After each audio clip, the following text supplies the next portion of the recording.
Dark, damn it. There you go. I am resident of Collinwood, and no, I have no sanity left.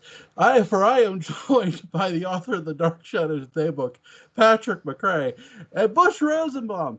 Guys, how the hell are you? I'm great. I've got a lot of things to say about Majel Barrett, but when don't I? Very rarely. We're here to discuss. We've been doing the Western series, me and Butch have, and we're here to discuss Westworld on this. In this week, I forgot to grab my DVD like a lazy ass. Butch always brings his DVDs, thank God. In this case, that's the only prop I have, unless you want to count the badge I used to use in Deadlands. I like that. So we're here to discuss Westworld. Yul Brynner, Josh Brolin. You know, I was not expecting this movie to be what it was. It really shocked me that it's in a sense, a vacation gone wrong movie. Yep. Very wrong. It's really strange, to me. When did you guys first watch this? Wow. First off, James Brolin, not Josh Brolin. Sorry. That's okay. I saw it sometime either in the late 70s or early 80s. Probably on TV. And was like, most of my generation, this was fascinating. I can go to Westworld, or I can go, fantasy. I'm sorry, medieval land. I always call it fantasy world. Yeah. When did you first watch it, Patrick? Oh, when I was a kid, it was on the movie of the week or something like that. And back when we had those, it was a better time. Now that we don't have movies of the week, I don't see anything. But yeah, it was in that MGM package of early, stuff like Silent Running and that Charlton Heston cannibalism how-to movie, or Soylent Green.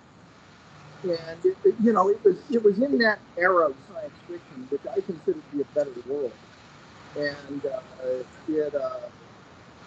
was terrific. I mean, I immediately was just kind of sucked in by it, and didn't. I always found Jurassic Park to kind of be a poor substitute because it's the same movie, which I think is the first thing to get out of the way.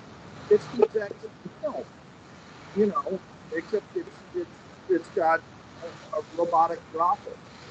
They cut out the scene in Jurassic Park, the Velociraptor dropper, because it was too difficult to say. Yeah, I was not expecting certain things to happen in this movie and I was pleasantly surprised because James, as you guys said, James Brolin, he's actually a character who's been to Westworld before, and he's explaining it to his friend or his coworker, one or the other, or both, and he's explaining what certain things are, like fanning and stuff. And I was not expecting him to be sort of the hero of the story, or end up being the last sole survivor, so to speak. Richard Benjamin? Yeah. Well, this was that era when, where something other than just square-jawed wackiness was allowed, as a main character. And so I think that's a clever switcheroo that the movie does, because, you think it's going to be James Brolin, but no, it's the character who truly can be in danger, the outsider who ultimately needs to be the one tested by this, in a sort of Joseph Campbell monomyth sense, What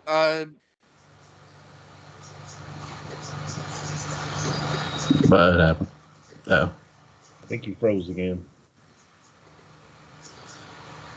But yeah, to continue with Patrick's thought, Richard Benjamin, you don't expect him to be the hero or to live through it. Patrick said when him and I were talking about it, how he felt like that I was James Brolin and he was Richard Benjamin, and I didn't get the time to point out James Brolin doesn't live through it.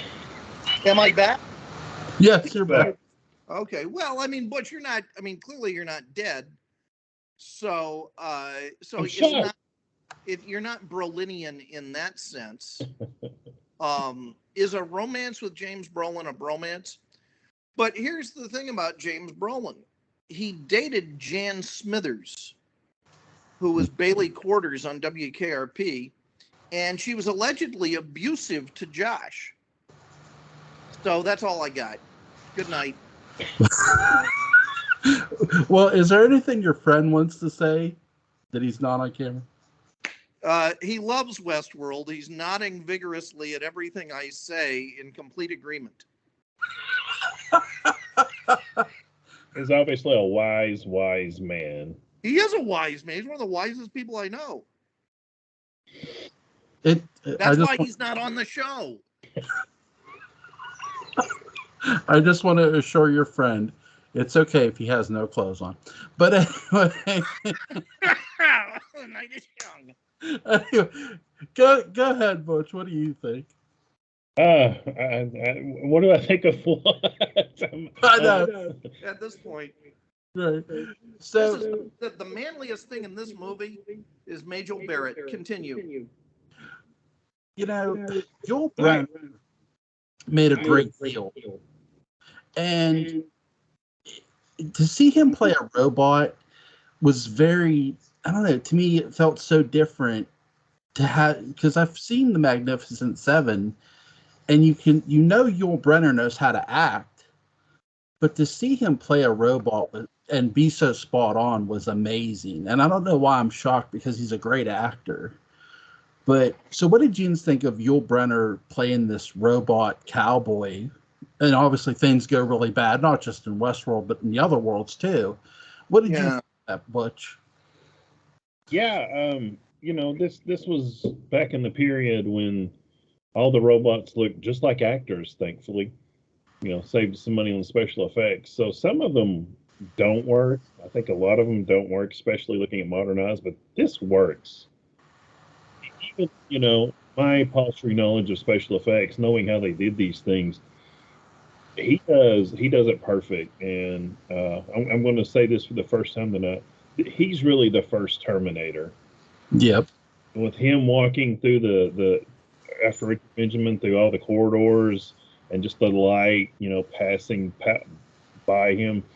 It's like every time I watch that or I watch Terminator,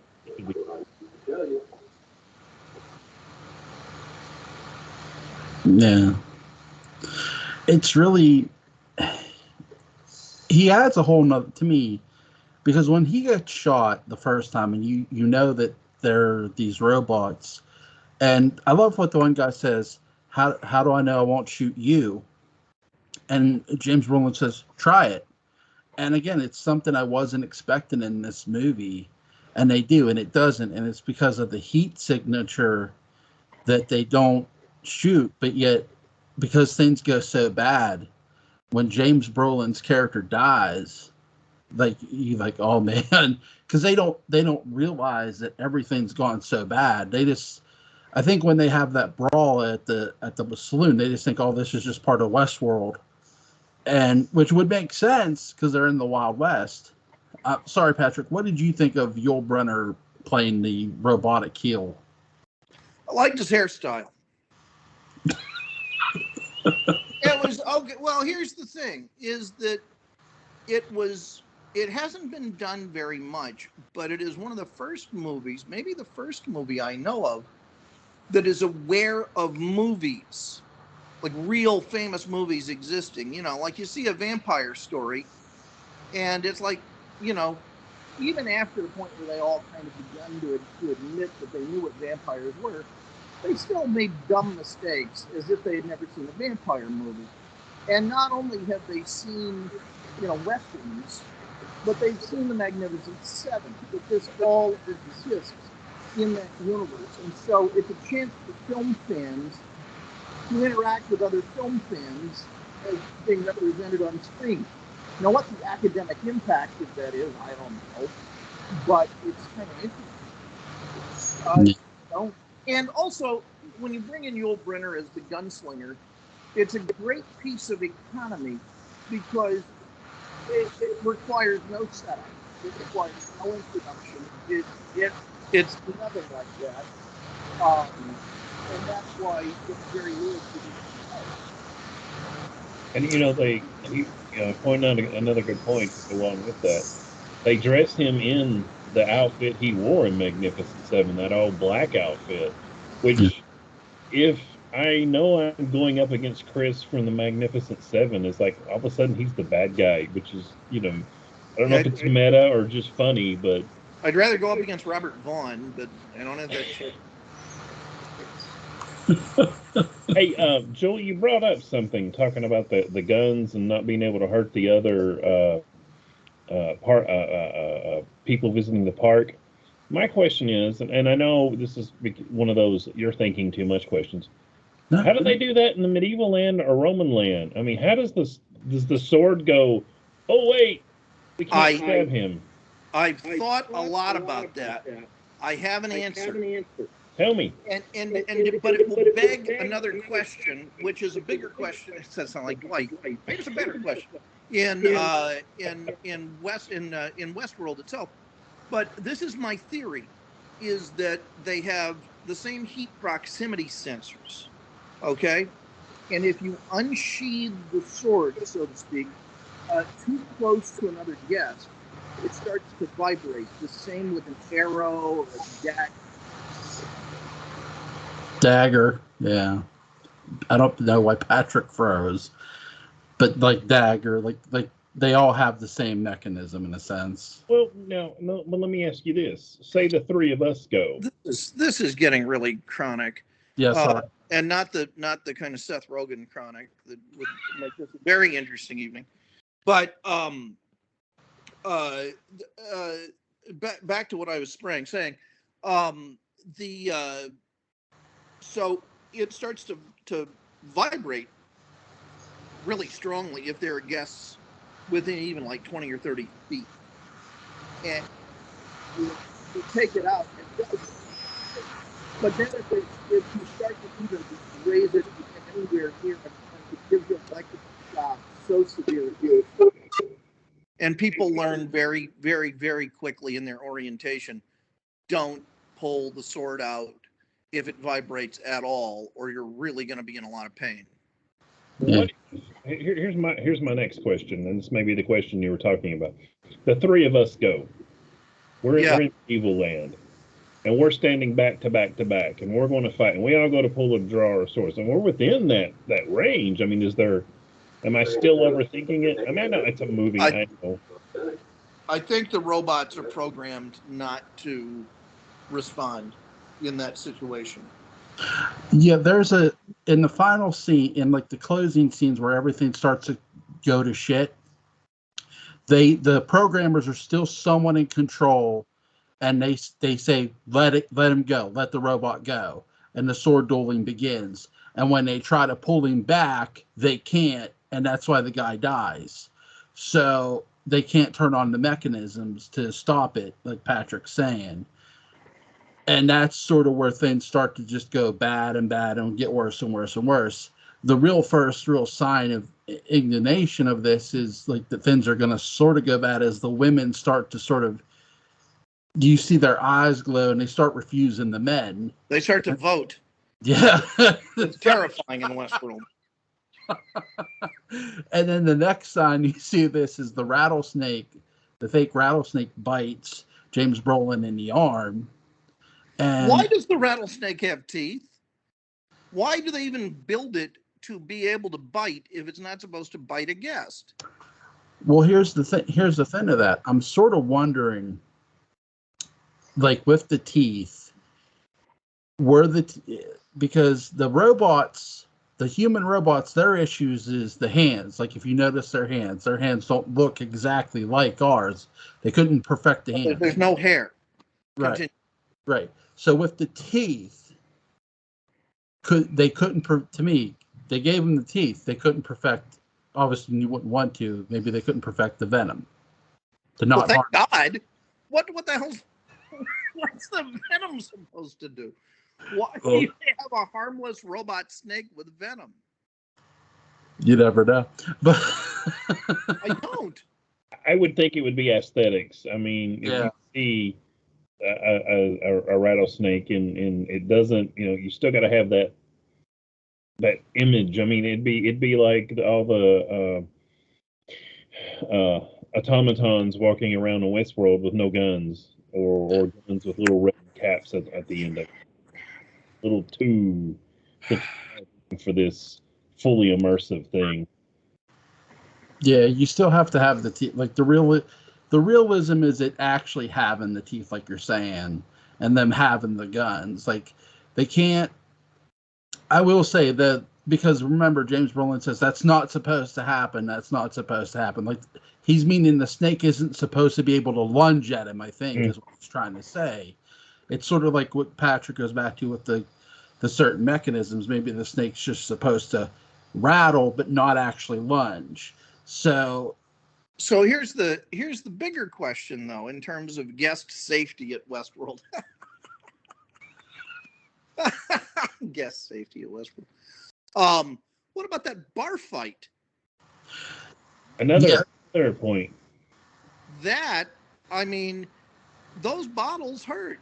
Those the chairs, even breakaway chairs and tables. How is a breakaway chair supposed to handle the weight of Dick Van Patten, and yet not hurt when you get hit with it? And they both feel like hell, after the bar fight, they wake up. I mean, this is nitpicking, I guess, but in a movie that really goes out of its way to establish internal logic, that's a problem. I think it is in a sense, but I sort of wonder with all the furniture, because it's the chairs, maybe like you said, breakaway chairs. They break easily. They're not as hard as they appear to be. It doesn't sense Dick Van Patten's ass, which is a special sensor that's been built in. Even let's let that go. I've been punched enough to know whenever somebody punches you, it hurts. I mean, even if you know how to pull a punch, which I don't. I was at your wedding. I saw it. Exactly. I told you not to do that. But anyway, I've never been punched by anyone that knows how to pull a punch, so I can't speak. But, that's going to hurt. Yeah, I don't know if they were going for like the wrestling Westworld where, if we just hit them with the chair, they can just either fake sell it or not. I don't know. But the safety features maybe weren't all. Maybe that's another part of Westworld or the other worlds we're just not sure of. Maybe they didn't have everything exactly perfect for safety. But I mean, let's be honest. How many people are going to pick up a chair to go to kill somebody with? Well, look, I mean, look at the bar fight. I mean, people easily could have died in that thing. Well, I think pretty much everybody in the saloon was dead, other than James Brolin and the other guys. And Dick Van Patten. Yeah, it's like 2 people walk out of the saloon, and only 2 people walk out of the saloon, and there's Yul Brynner just standing there. It's like, things are going to go real bad. My friends, if this happens again, I may just have to leave you to Butch's loving wisdom. Technology is not on my side with this. I apologize. This is like the 6th or 7th time that I've had to do it. It's not you didn't invent Skype, but thanks, Microsoft. Oh gosh. Yeah, but I feel bad because it's doing that though. So let me ask you guys this. What's your favorite scene in this movie? You, Patrick, go ahead. Oh God, there's so many good ones. I mean, just the jailbreak is good. I like that. I like the scene where, we think that not Rosenbalm, who is it? Mustache man. Who is he? Richard Benjamin. I heard him, Patrick Aldrich, when Richard Benjamin awakens from his knight of fashion with the rubber tricks, and we think he's going to have horrible guilt and so on. He's just going to die. That's a really good scene. Just the juxtaposition of his character in the medieval world, having to have the fight scene there when it goes to all the different places. The fact that, at no point does the character show up. He's actually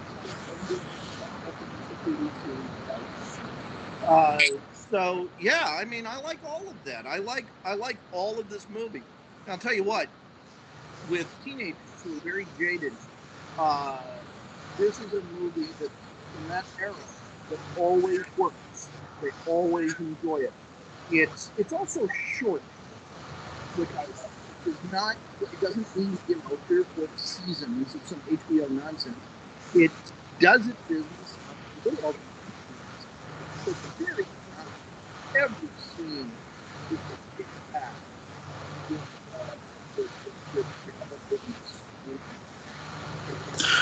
What was your favorite scene, Butch?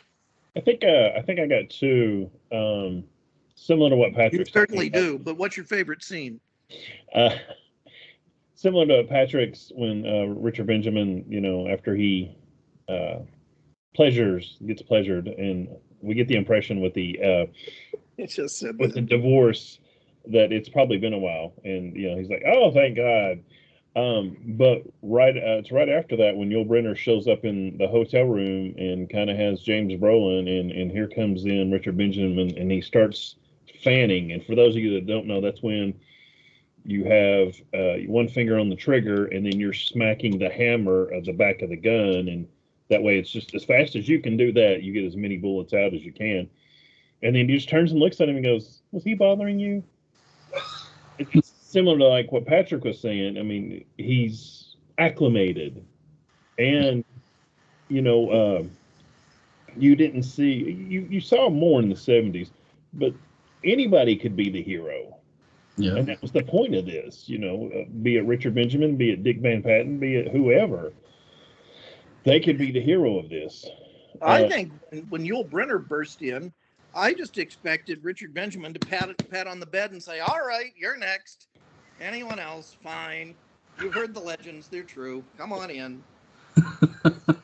I also like the one at the end with the female that's in Roman world that's chained up, and he's trying to help her, and turns out she's a robot. I mean, that.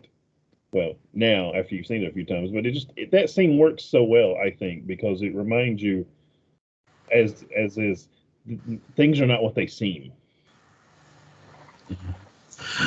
I think what's really interesting too is I think he forgets about it too. Just forgets about, even though he's been on the run with this rope being chased, he's just looking at the scroll like, oh, here's a human in trouble. He makes a human error. And I was sort of wondering when he did this, I thought, well, wait, if he frees her, is she going to try to kill him? Like, is she faking it? Sure. Yes. And she doesn't, and that's how we know she's not human. But seriously, It's took a second. but it's a really cool scene because he gives a shit. He's like, hey, here's some water, and as soon as like the sparks start going, I'm like, oh no, he gave a robot water. But my favorite scene in this movie is James Brolin, and you guys touched upon this about how they know westerns exist. James Brolin is acting like Clint Eastwood throughout this movie. Yeah, especially the little cigars. Yeah. That's one of my favorite things about this movie, that it's so funny, but it's so accurate too. Guys, I'm just counting down until I get kicked off. So when that happens, good night. But no hands, folks. No hands. Continue. Does your friend want to say anything? He says no. People go, what? I think this is the wrong movie with Yul Brynner. No, I hear that from my wife often. Anyway, I don't.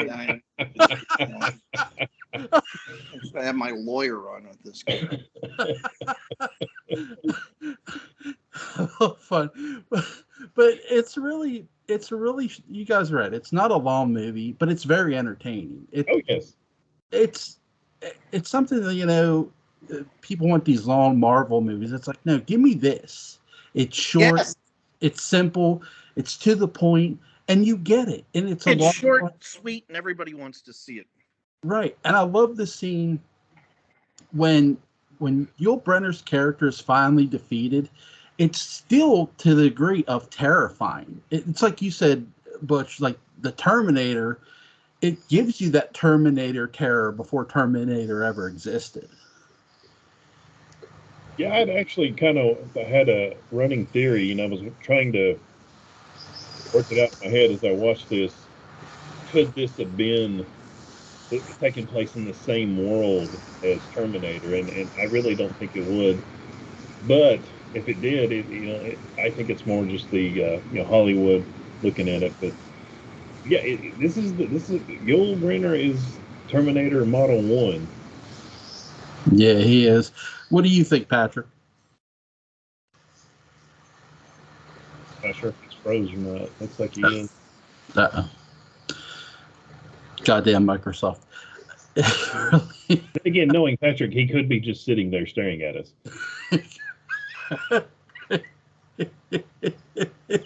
Is he listening? Hold on, let me put on my glasses. Oh my God. I can't tell. Anyway. But you're right. The Terminator. Do you think the Terminator, because we do know the Terminator does take from the Twilight Zone as well. Outer Limits. Yeah. 2 Outer Limits episodes, both written by Harlan Ellison. Do you think if Westworld's never made, that we don't see a Terminator movie? Yeah, actually I do.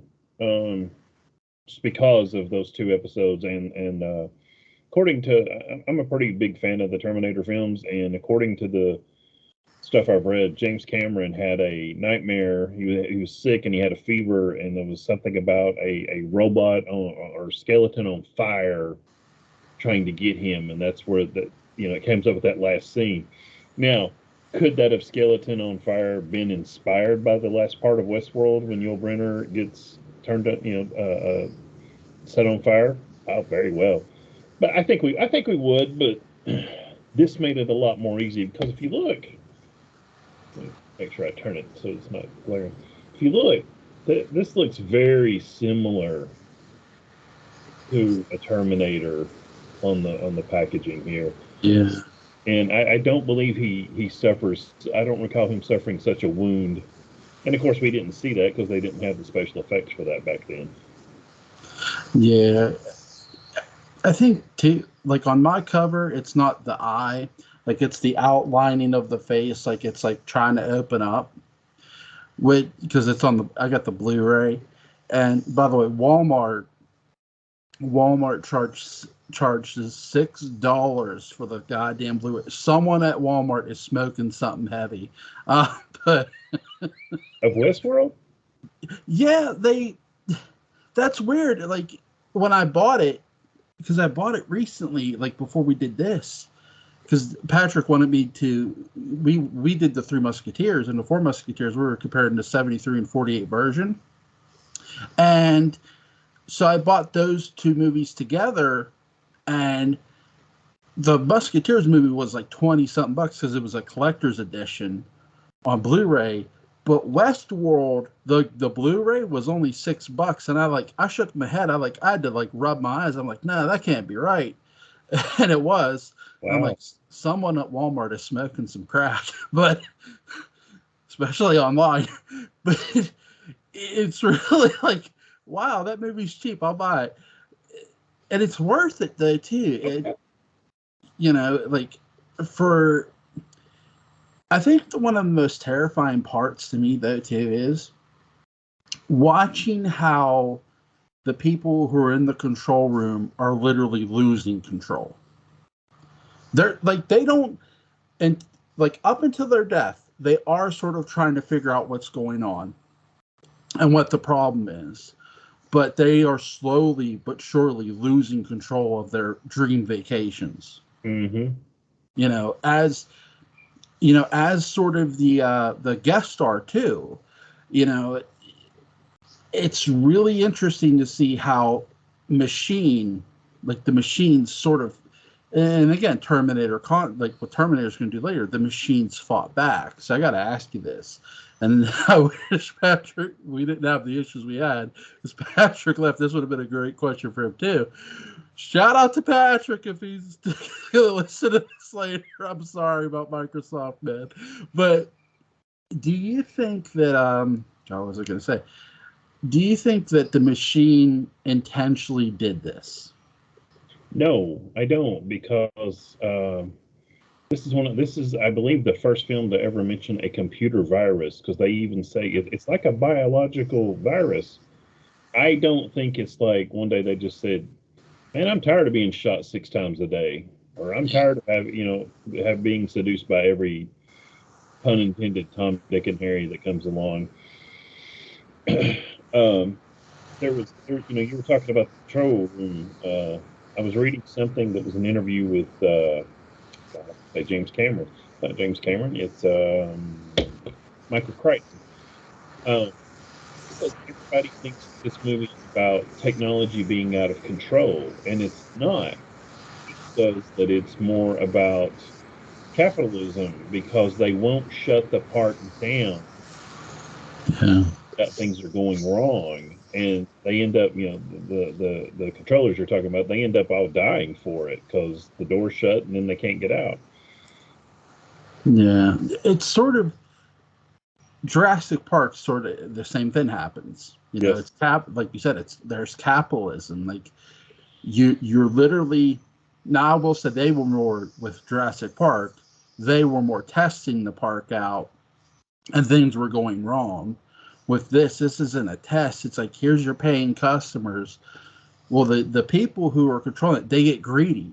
They get so greedy about keeping the park open, and it costs them their lives. It costs the people who vacation there their lives. And it's a great movie with a great message. And I agree with you. Like because when I first watched, I'm thinking, I heard the virus, but I'm thinking, okay, but did the machine just? But no, you're right. Like it's not like they said, well, I'm getting tired of shot 6 times a day. It's just something that, unfortunately for them, happened. And the humans, instead of taking themselves sort of out of it, to where it's like, okay, we got to get people out of there. No, they're wanting. It's sort of it's the old logic of like going to a theme park. When a ride malfunctions, do you fix the ride and then keep it open, or try to fix the ride as the park is still open, or do you shut the ride down? And now, so with this, it's times 12 because there's so many people in 3 different worlds, and that's what makes it really, really interesting. Yeah, because, well, it's one thing if I don't know if you've ever been to Disney World or Disneyland, and I never can keep track of which one's where. But I've been there, I think, twice, and each time some ride wasn't working. But Disney World, you can shut a ride down and say, "Hey, sorry, we're sorry, Pirates of the Caribbean isn't working right now," and you've got all these other things to look at. But if you shut down Westworld, I mean, 1/3 of your, roughly, I'm going with some big number here, but roughly 1/3 of your customers are now like, okay, what are we going to do? Yeah. And, I won't say that that they made that choice should be obvious, especially nowadays. There was a carnival or fair or circus that came through not too long ago down here, and they had trouble with one of the rides, and somebody got hurt. I mean, nowadays boy, they shut that down. There's inspectors there, and they don't play around. But back in the '70s, which when this was filmed, I was like, we'll get to that. Did anybody get hurt? Oh, okay. Things were a little more lax, I think, back then. To your point too, like there's only three choices with this, with their vacation, and you see how many people have chosen like Westworld, Medieval World, and Rowan World. So if something goes wrong in your specific world, whether it's Westworld or not, it's okay. That's going on in that world, and if you shut it down, you're shutting down everybody who's in that world's good time. And it was their, like you said, it was their sort of capitalism's choice. Like, okay, if we shut down Westworld, we're shutting down, everybody else is going to be out of a good time in Westworld. So we're letting our customers down. And it, again, was it about the money? Yeah, some of it, but some of it was about disappointing your customer too. Well, because I was thinking about this when we watched it, or when I watched it, and I even paused it. I was like, let's imagine I'm there. I'm spending $1,000 a day in 1970, whatever. Which, I mean, that's a pretty astronomical sum back then. Yeah. Now, to me, the obvious response would be, "Hey, Joel, I'm sorry, we're shutting down Westworld for today, but we're going to give you a free day to replace this." Right. I thought would be okay, great. I mean, even call, just come out and go, "Hey, excuse me, shut the robots down. Everybody's going to know something's funny." Alan Oppenheimer, the main controller, walks out and goes, "Hey, everybody, I am so sorry. We are having some major issues, and to use a 2021 term, out of an abundance of caution, we're going to shut Westworld down. Now, you all can stay here, drink all the whiskey you want, and yeah. But they're you can't shoot each other, and obviously, if you have sex with anyone, you're having sex with another human being." And that's something I want to get to in just a second, because that still kind of freaks me out a little bit. But we're going to give you a free day to make up for this. Yeah. I would think that would have been great. I'd be like, okay, so I get like a day and a half for the price of one day. Wow, paid $500. Right. Like if you're offering me like extra time to come back or extra time to stay here while you fix this problem, go right ahead. Yeah. Because you're spending, like you said, you're spending your hard-earned money on this vacation that you chose. And how weird is it, because you wanted to touch upon this, and it is a great question. Like, how weird is it that they're fucking robots? I had a thought. Of course, the ones that Richard Benjamin and James Brolin are obviously androids. God, I hate the people that always go, and they're talking, and I'm doing it because I can't think of the names quick enough. But I'm sure there's some human on human action there, and just nobody knows it, and nobody cares. Yeah. So, but that scene always just, I mean, it's not like I need to go find a safe place or I cry long nights over it. But that always just still freaks me out. It's like, dude, what do you admit it? I mean, it's a gorgeous lady, and I believe she was a pinup model, the blonde that Richard Benjamin's with. But it's just a little weird. Quick snap back to something you were saying about computer when we were talking about computer viruses and problems. Yeah. He said, Alan Oppenheimer, the main controller, even says, in some cases, these robots or computers were built by computers, and we don't know necessarily how they all completely work. And I think that's a very telling comment. It's like, they're not in control. Yeah. They're really not. They're guiding, but they're not in control. Yeah, they're constantly trying to be in control too. That's the beautiful part about it too. Like that's one of the most terrifying aspects of Westworld when you watch it. It's very much a horror western, and the biggest horror is watching the humans who have, like you said, he says about, well, they're made up of different computer parts, yet they have no control over, yet they're trying to gain control over. And watching them lose control more and more and more and more and more is the terrifying aspect of it, because you know there's going to be consequences on that other end. And that's what makes the movie so great. Mm-hmm.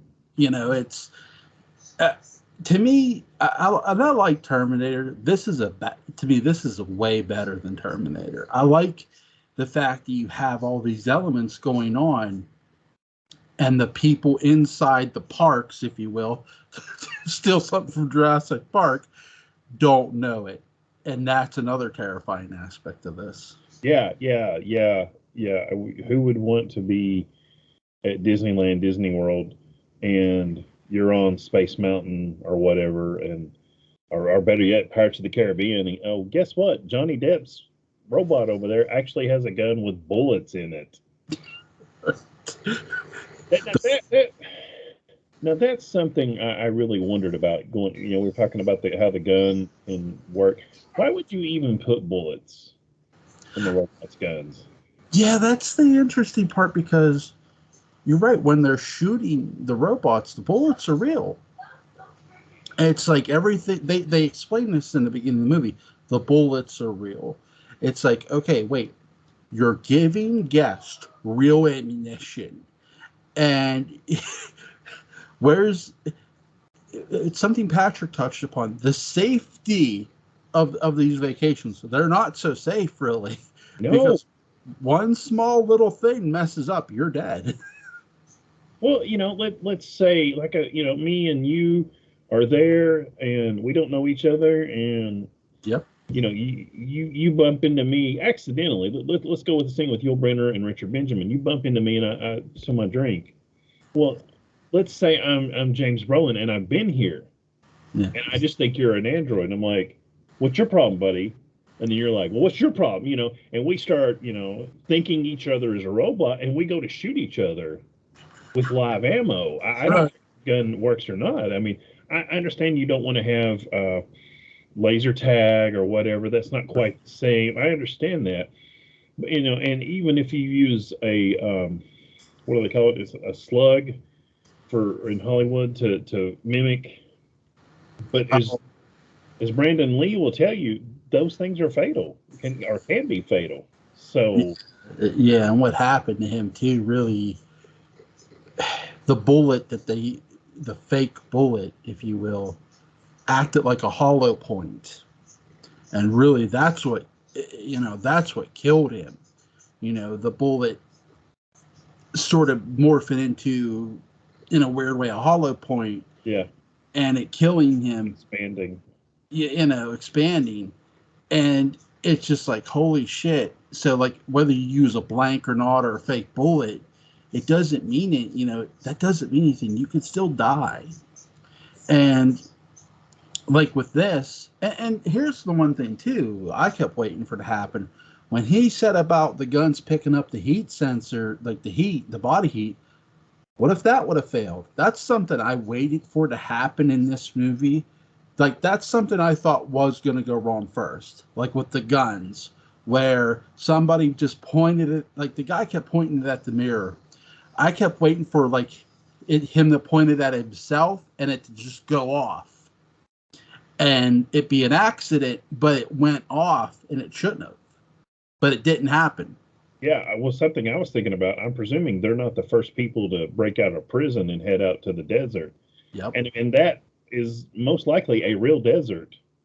I mean, Yep. obviously it was filmed on a real desert, but I don't feel like it's, one of them fake deserts that you would see because it's so big and so expansive. What if some animal, a real, to use the snake metaphor, what if a real rattlesnake gets in there? Yeah. Or some other, scorpion or something. And, there's a lot of questions that I really wished, I kept hoping that one day Michael Crichton would actually write Westworld novel and maybe answer some of these questions. Unfortunately, he never did. I believe there's a novelization, but that doesn't really help. And neither does the HBO series. which I've never seen. I'm not against it or anything. I just haven't seen it. I'm going to save you a lot of time. Don't. Well, I do like Ed Harris, so I just want to give you an advance warning, my friend. Just brace yourself, breathe deeply, and have your 6-shooter ready and shoot the TV. It'll be okay.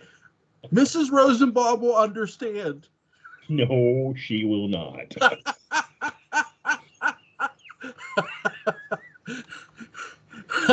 No, nobody will understand if you break the TV, right? Yeah.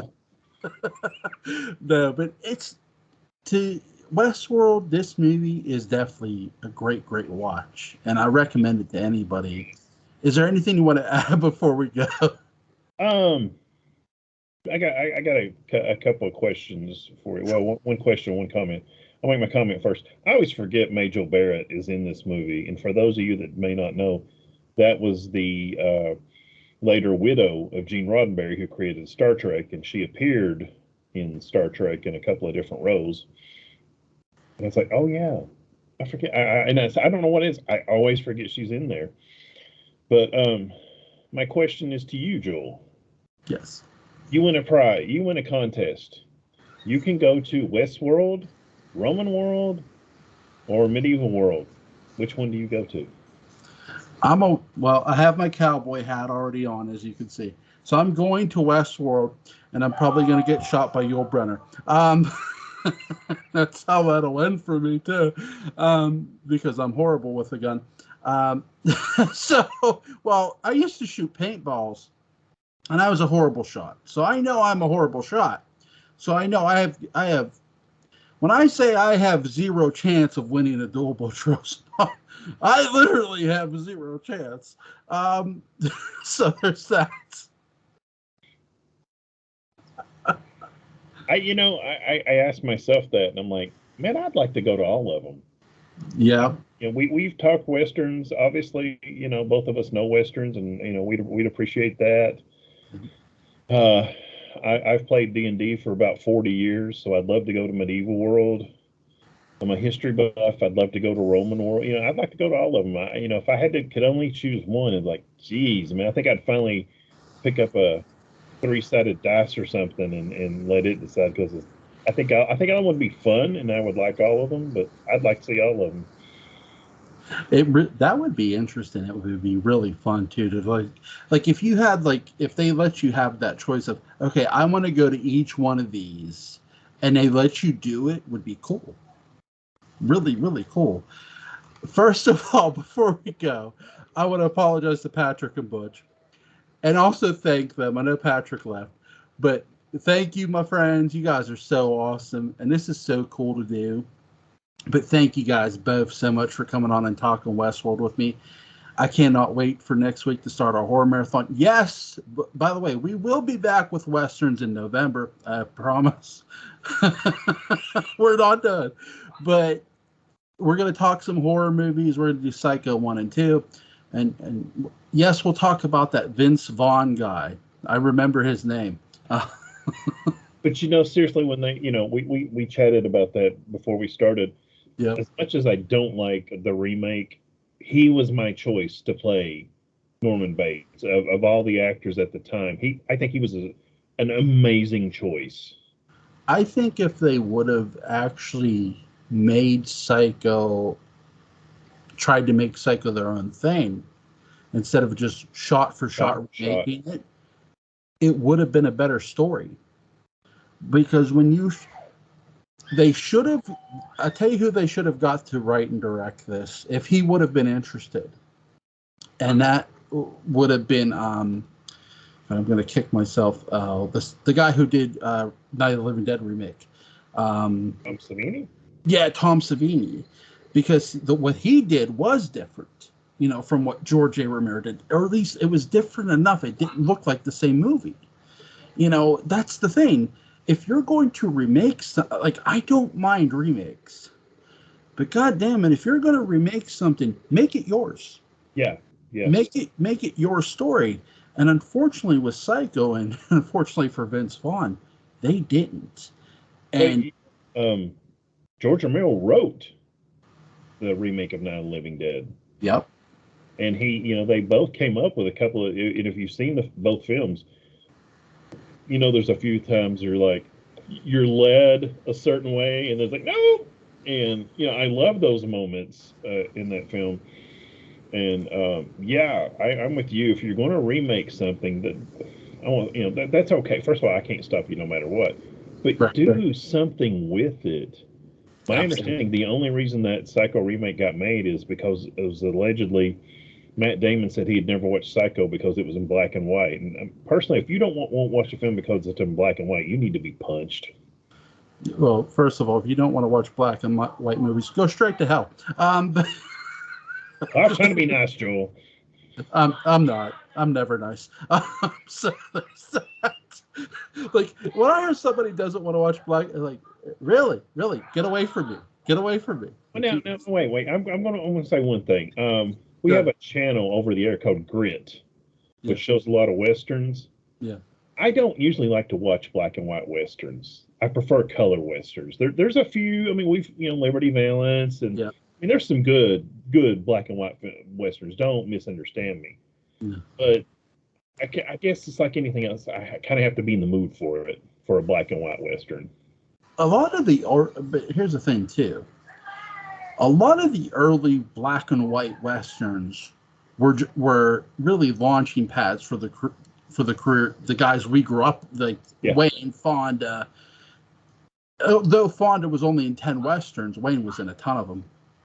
But the early westerns, the early black and white westerns, it's not necessarily that they're great stories, but they have great acting in them. And like the Stagecoach is really good. Yes. But because what John Wayne's doing, like his character's introduction is gold. Like the Winchester, whoa! And it's like, to me, like if you're gonna watch a black and white western, I would just say this, and I agree with you in a sense. Watch with caution. Like, you know what I mean? Don't go all the way into like, oh, I expect big things out of this movie. Because with some of the westerns we know, yes, do expect big things if you're watching The Wild Bunch or Once Upon a Time in the West, where they're in color. But some of the early black and white westerns, not so much, because it's more about the talking than it is about the gunplay. The gunplay comes later. Movies. Yeah, they're movies. They were intended to be, to start as a double feature and be the second film, so they didn't have much money. And as Jack Webb will tell you, talk is cheap. Yep. And that's the thing, too. A lot of these movies they're not, it's sort of like they're to compare them to horror movies, they're short, instead of short horror movies, they're short westerns. Because they're not a whole movie, because like you said, they're a part of another movie. They're on that double bill, if you will. Yeah. But, so, next week, guys, hopefully we'll have no issues. If we do, we may try. Oh God, what did I call it? Oh, Zoom. But okay. Next week we'll try Skype again. Hopefully things go better. Thank you to Patrick McCray and my friend Patrick McCray. Thank you to my friend Butch Rosenbalm. You guys are always awesome. Thank you, Joe. It's our pleasure, buddy. Thanks. Have a great night. You too. Bye.